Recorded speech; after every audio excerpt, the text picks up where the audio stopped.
The Union Home Minister Amit Shah said to be addressing the press. Let's listen in. क्रूरता के उसके बीच में Bharatiya Janata party और हमारे नेता नरेंद्र मोदी पर भरोसा कर बंगाल की जनता ने जो प्रचंड विजय हमें दी है, इसके लिए मैं बहुत बहुत धन्यवाद करता हूं। मैं पार्टी की ओर से यह भी कहना चाहता हूं कि बंगाल की जनता ने हमसे जो अपेक्षाएं रखी हैं, जिस आशाओं को संजो कर मैंडेट दिया है, हम पूरा प्रयास करेंगे कि आपके विश्वास को तनिक भी ठेस न पहुंचे, इसमें कहीं कमी न रह जाए।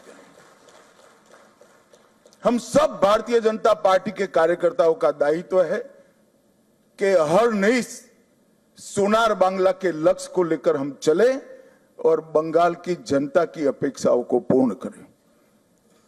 मित्रों, आज कवि गुरु की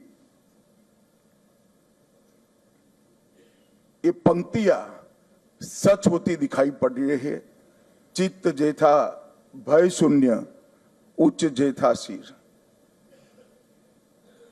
जहां मन भय मुक्त हो और सिर गर्व से ऊंचा हो, ऐसे बंगाल का रास्ता आज प्रशस्त हो चुका है और बंगाल उस रास्ते पे चल। 5 दशक का लंबा समय लोकतंत्र की दृष्टि से, कानून और व्यवस्था की दृष्टि से, बंगाल के अर्थतंत्र के ह्रास की दृष्टि से और बंगाल के विकास में शून्य गति, नेगेटिव गति देने की दृष्टि से बंगाल के लिए एक दुस्वप्न जैसा हुआ है। और हम सबका दायित्व है कि मोदी जी ने जो वादा दिया है बंगाल की जनता को,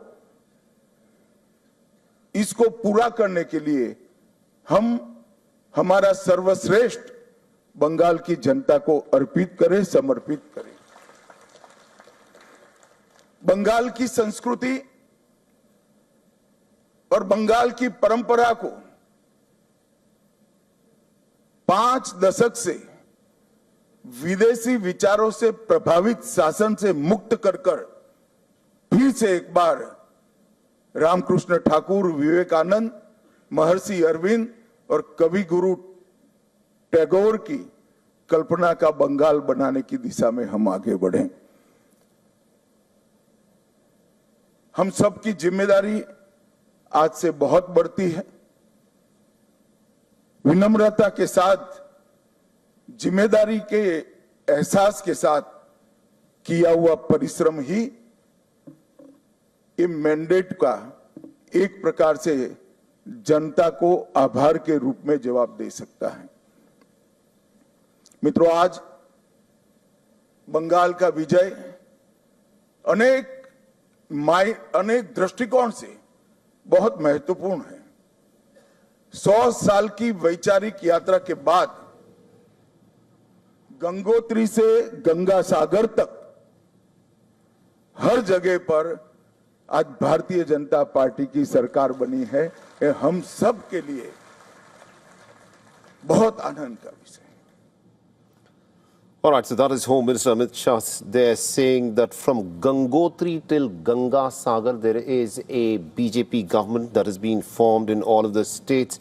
And to give us more updates on this, we are joined by our correspondent, Pyali Mitra, who is joining us over the phone line. Pyali, so it is Suvendu Adhikari who will be the Chief Minister of the state. Tell us more. Yes, absolutely. Suvendu Adhikari, senior BJP leader, has been formally elected as the leader of the BJP legislative party in West Bengal, and Union Home Minister Amit Shah, acting as the central observer, announced his name following a meeting with the newly elected MLAs today.